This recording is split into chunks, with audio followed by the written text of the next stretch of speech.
జాతీయవాద జర్నలిజానికి అసలైన వేదిక నేషనలిస్ట్ హబ్ ని సబ్స్క్రైబ్ చేసుకోండి. నోటిఫికేషన్స్ కోసం బెల్ ఐకాన్ పై క్లిక్ చేయండి.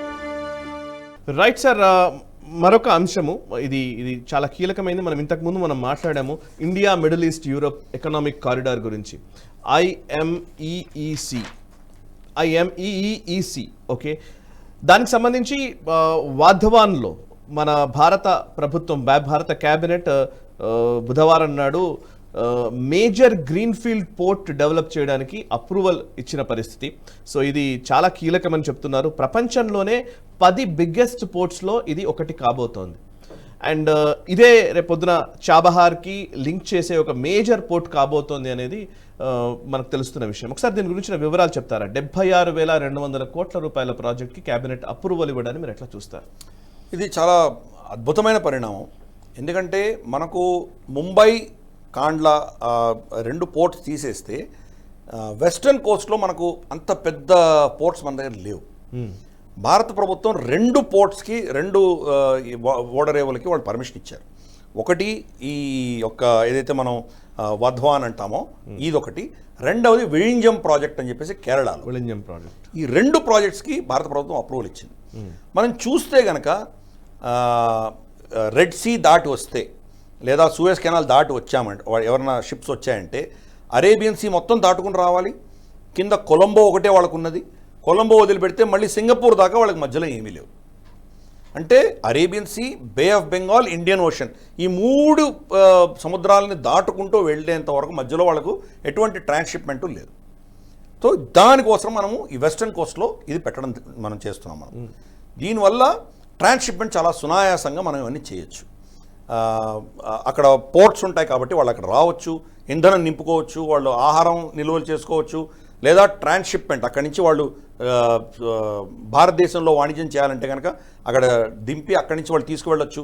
నేపాల్కి, భూటాన్కి, బంగ్లాదేశ్కి, ఈవెన్ థాయిలాండ్కి వెళ్ళాలన్నా అక్కడి నుంచి వెళ్ళొచ్చు. ఇవన్నీ కూడాను మనం వెసులుబాటు కలిగించవచ్చు. కాబట్టి ఈ 2 పోర్ట్స్ చాలా మేజర్ పార్ట్ అక్కడ మనం పోషించబోతున్నాయి 2. మూడవది నికోబార్ ఐలాండ్స్లో కూడా ఒక పెద్ద ప్రాజెక్ట్ భారతదేశం అప్రూవ్ చేయడం జరిగింది. అది కూడా రమారమి 70 కోట్ల పైబడి అక్కడ ఒక ప్రాజెక్ట్ని అనౌన్స్ చేశారు వాళ్ళు. సో ఈ 3 ప్రాజెక్ట్స్ కూడా అంటే ఈ ఇంతటి పెద్ద సముద్రం భాగం ఏదైతే ఉందో Arabian sea, Indian ocean, bay of Bengal, ఈ ప్రాంతంలో భారతదేశం యొక్క 3 పెద్ద సిగ్నిఫికెంట్ పోర్ట్స్ వీటిని కంట్రోల్ చేయడానికి, అంటే వాణిజ్యపరంగా, యుద్ధపరంగా కాదు, వాణిజ్యపరంగా కంట్రోల్ చేయడానికి మనం పెట్టుకుంటున్నాం. ఒక్క సింగపూర్ ఒక్కటి ఎందుకు అంత కీలకమైందంటే బికాస్ ఇక్కడి నుంచి వెళ్ళే ఓడలన్నీ కూడా సింగపూర్లో ఆగక తప్పదు. సింగపూర్లో ఆగి అక్కడ వాణిజ్యం చేసుకొని ముందరకు వెళ్ళాలి వాళ్ళు. దానికి ప్రత్యామ్నాయం మనం ఇస్తున్నాం. అంటే సింగపూర్ యొక్క ట్రాఫిక్ని మొత్తం మనం అట్రాక్ట్ చేసుకుంటున్నాం. దీనివల్ల సింగపూర్ నష్టపోతుంది, దుబాయ్ నష్టపోతుంది, వీళ్ళందరూ కూడా దెబ్బతింటారు. చైనా దెబ్బతింటుంది, ఎందుకంటే చైనాకి హంబంతోట, వీళ్ళ కొలంబో ఇవన్నీ పెట్టుకున్నారు కదా వాళ్ళు దెబ్బతింటారు. సో ఈ 2-3 ప్రాజెక్టులకు వ్యతిరేకంగా విపరీతమైనటువంటి నిరసన జ్వాలలు ఈ దేశంలో మనకు వినబడతాయి. ఆల్రెడీ రాహుల్ గాంధీ అండమాన్ నికోబార్ గురించి స్టేట్మెంట్ ఇచ్చాడు. కరెక్ట్. ఇది ఆయన వచ్చిన స్టేట్మెంట్ అసలు చాలా ఆశ్చర్యంగా, grave threat to the islands indigenous inhabitants and fragile ecosystem and demanded immediate suspension of all clearances. అర్థమైంది కదా. వాళ్ళకి మిగిలింది ఇది ఒకటే, ఎన్వైరన్మెంట్ ఒకటే. కూడంకులం ప్రాజెక్ట్స్ ఉన్నప్పుడు కూడా న్యూక్లియర్ ఎన్వైరన్మెంట్. ఈ ప్రకృతి కాలుష్యం పేరిట వీళ్ళు ఇటువంటివి చేస్తారు. నికోబార్ ఐలాండ్స్ దాని గురించి మాట్లాడదాం. కాంగ్రెస్ చేసిన త్రాష్ట్రం ఏంటో చూద్దాం దాని గురించి. భారతదేశానికి అతి దక్షిణంలో ఉన్నటువంటిది ఇందిరా పాయింట్. అది నికోబార్ ఐలాండ్స్లో ఉంటుంది. కరెక్ట్. కన్యాకుమారి ఏమో మెయిన్ ల్యాండ్లో ఉంటుంది. కానీ దేశం చూస్తే కనుక అండమాన్ నికోబార్ ఐలాండ్ కూడా తీసుకోవాలి. కాబట్టి నికోబార్ ఐలాండ్ వరకు మన దేశం ఉంది. అందుకే మనకు లదాఖ్లో ఉండదు కదా Indira col, Indira point, Siachen glacier, Indira col, Andaman నికోబార్లో ఇందిరా పాయింట్. కరెక్ట్. సరే, కాంగ్రెస్ ప్రభుత్వంలో అంతా ఇందిరామయం చేశారు, కానీ దాన్ని మళ్ళీ పట్టించుకోలేదు. అసలు ఇండియా అన్న పేరు కూడా మానేసి ఇందిరా పెట్టేసింటే బాగుండేదేమో అప్పుడే. ఈసారి వచ్చినప్పుడు చేస్తారు, వస్తే చూద్దాం. ఎనీవే, అటువంటి కీలకమైన ప్రాంతానికి ఏ భారతీయుడు వెళ్ళలేడు. నికోబార్ ఐలాండ్స్కి మనం ఎవరు వెళ్ళలేము. ఆర్టికల్ 371 ఒకటి ఉన్నది, ప్లస్ అక్కడ రెస్ట్రిక్షన్స్ ఉన్నాయి. ఎందుకు?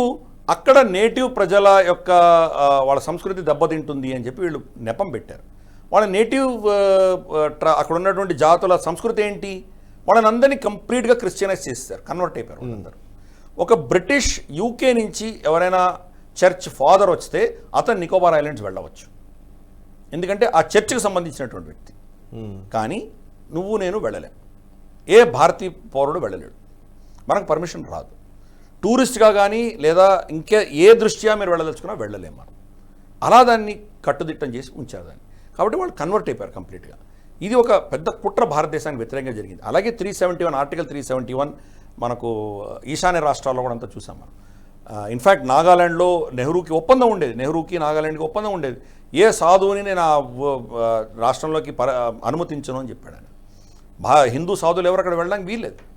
కాబట్టి ఎప్పుడో 1947 కంటే ముందర ఉన్నటువంటి రామకృష్ణ మఠ్స్ ఏవో 2-3 ఉంటాయి, కానీ మిగతా అంతా కూడాను మన సరస్వతి శిశు మందిర్లో లేకపోతే ఏదో విద్యావిహార్లో మనం అక్కడ కట్టుకోవడానికి వీల్లేదు. అటువంటిదే నికోబార్ ఐలాండ్స్లో కూడా. నికోబార్ ఐలాండ్స్లో పర్యావరణ పేరిట వీళ్ళు పెద్ద ప్రాజెక్ట్ని ఆపదలుచుకుంటున్నారు. భారత ప్రభుత్వం ఏం చూస్తోందంటే సింగపూర్కి హాంకాంగ్కి ప్రత్యామ్నాయంగా ఇక్కడ నికోబార్ ఐలాండ్స్ పెట్టాలనుకుంటున్నారు. అంతటి భవ్యమైనటువంటి ప్రాంతము అక్కడ మనకు ఎంత కీలకమో చూసుకోవచ్చు. అక్కడ కనుక మనకు ట్రాన్స్షిప్మెంట్ వచ్చి అక్కడ కనుక మనం పెద్ద పోర్ట్ పెట్టగలిగితే చైనాని ఈజీగా మనం ఎదుర్కోవచ్చు. ప్రతిదీ యుద్ధపరంగానే చేయక్కర్లేదు, వాణిజ్యపరంగా కూడా ఎదుర్కోవచ్చు. వాళ్ళకి ఒక ట్రాన్సిట్ పాయింట్స్ వచ్చేస్తాయి వాళ్ళకి. ఇవన్నీ వచ్చాయంటే కనుక ఈ 3 విలింజం ప్రాజెక్టు, తర్వాత మనకు నికోబార్ ఐలాండ్స్, తర్వాత మనకు వధవాన్, ఈ 3 ప్రాజెక్ట్స్ వచ్చాయంటే కనుక ఈ ఎన్ని దేశాల ఇన్ఫ్లుయెన్స్ తగ్గిపోతుంది. అందుకని ఎవరైతే వాళ్ళ దేశ వ్యతిరేకమైన శక్తులు ఎవరైతే ఉన్నారో వాళ్ళ ఇంట్రెస్ట్ని కాపాడుకోవడానికి ఇక్కడ దానికి వ్యతిరేకంగా పోరాటాలు చేస్తారు. చర్చ్ను వాడుకుంటారు. మన కూడంకులంలో చర్చ్ వచ్చింది, అలాగే విలింజం ప్రాజెక్టు కూడా చర్చ్ అపోజ్ చేసింది. కాంగ్రెస్ పార్టీ మనకు తెలిసిందే, సిసిపికి తర్వాత కాంగ్రెస్ పార్టీకి మధ్యలో MOU ఉన్నది. కాబట్టి రాహుల్ గాంధీ స్పందించడంలో పెద్ద ఆశ్చర్యపడక్కర్లేదు, ఆటోమేటిక్గా వీళ్ళ స్పందన ఉంటుంది. అక్కడ పర్యావరణ ఏంటో రాహుల్ గాంధీకి అంత అవగాహన ఉందా? వెళ్ళాడా, ఏమైనా చూసి వచ్చాడు ఎప్పుడైనా పొరపాటున? ఏంటి అక్కడ పరిస్థితి తెలుసా? అక్కడ ఉన్నటువంటి నికోబారీస్ ఏ దీవులలో ఉంటున్నారో అక్కడేం డిస్టర్బెన్స్ లేదు. ఎక్కడ ప్రాజెక్ట్ కట్టదలుచుకున్నారో ఆ ప్రాజెక్ట్ ఏరియాలో ఎవరు లేరు, అడవులు మాత్రమే, నాకు అంతకుమించి ఏమీ లేవు. సో అక్కడ మనం పెట్టామంటే ఒక పెద్ద మేజర్ డెస్టినేషన్ భారతదేశంలో మనం ఇవ్వగలుగుతాం. మనం దానికి వ్యతిరేకం భారతదేశంలో ఎటువంటి మేజర్ డెవలప్మెంట్ వచ్చినా దీనివల్ల విదేశీ దేశమైనా నష్టపోతుంది అనగానే ఇమ్మీడియట్గా వీళ్ళు ముందరకు వస్తారు. రఫాయల్లో కూడా అదే జరిగింది కదా. రఫాయల్ అన్నటువంటి యుద్ధ విమానం చైనాని కౌంటర్ చేయడానికే మనం కొనుక్కున్నాం. చౌకీదార్ చోర్ హే 60,000 crore ఘోటాలా అని ఎందుకు మొదలుపెట్టాడు ఆయన?